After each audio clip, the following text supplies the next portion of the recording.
আমি আছোঁ আজি শিৱসাগৰ জিলাৰ মাজগাঁও বুলি এখন জেগাত। ইয়াত কেইদিনমান আগত বানপানীৰ লগত ক্ষতিগ্ৰস্ত হোৱা বহুখিনি পৰিয়ালৰ বিনষ্ট হৈ গ'ল। সেয়ে বড়ো জাতিটোৰ ৰাজহাড় স্বৰূপ আপচু অৰ্বুদয় ষ্টুডেণ্ট ইউনিয়নৰ মানে আজি অভিযানক লৈ আমি আজি মাজগাঁৱত এটা অভিযান মানে কৰিবলৈ আহিছোঁ। সেয়েহে এই ঘৰখনৰ আমি প্ৰথমটো কাৰ্যসূচী লৈছোঁ।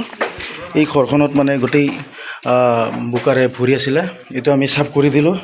আৰু এইফালে গোটেইখিনি মানে ভৰি আছিলে বোকাৰে, এইটো আমি চাফ কৰি দিলোঁ। এতিয়া কথাটো হ'ল এই পৰিয়ালটোৰ কথাটো ক'বলৈ গ'লে সিহঁতৰ পৰিয়ালত মানে আইতা এজনী আৰু বোৱাৰীজনী আৰু বোৱাৰীটোৰ ছোৱালী এজনী আছে।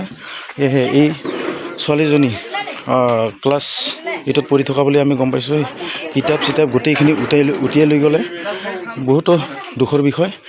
আৰু গোটেইখিনি কাম কৰাৰ পিছত আমাক ক'লে কি গৃহস্থই এখন ভাত ৰন্ধাকৈ এখন একচলীয়া ঘৰ এখন বান্ধি বুলি ক'লে। সেয়েহে আমি এইখন একচলীয়া ঘৰ বান্ধি আছোঁ। আমাৰ এইটো টিমটোত চৰাইদেউ, শোণিতপুৰ আৰু চাউথ কামৰূপ আৰু গোৱালপাৰা ডিষ্ট্ৰিক্টৰ আমি 10জন এটা গ্ৰুপ হৈছোঁ। সেয়েহে এই গ্ৰুপটো লগ হৈ আমি এই ঘৰখনৰ সম্পূৰ্ণ ঠিক কৰিম বুলি আমি ওলাইছোঁ। এই ক্ষেত্ৰত আমাৰ এই দক্ষিণ কামৰূপ জিলাৰ সভাপতি আমাৰ চাঞ্চুৰাং দাদা আছে। এই ক্ষেত্ৰত আপুনি কি ক'ব? আজি যে আমি ইয়াতে অভিযান এটা লৈছোঁ, এই ক্ষেত্ৰত আপুনি কি ক'ব? হয়, বড়ো ছাত্ৰ সন্থাৰ খুব লাগতিয়াল এটা অভিযান মানে মিছন।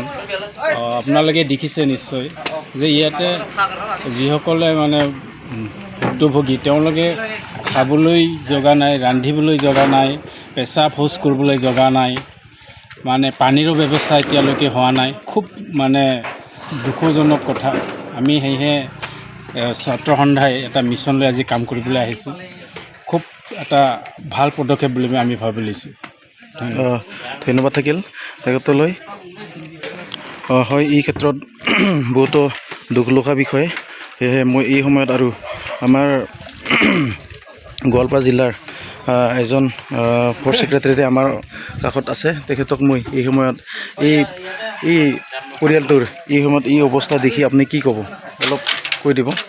বহুত বেয়া লাগিছে পৰিয়ালটোক দেখা পাই। হয়, সিহঁতৰ ল'ৰা মানুহো নাই। হয়, আৰু সিহঁতৰ মানে ঘৰৰ পৰা বোকা সোমাই গৈছে। হয়, হয়,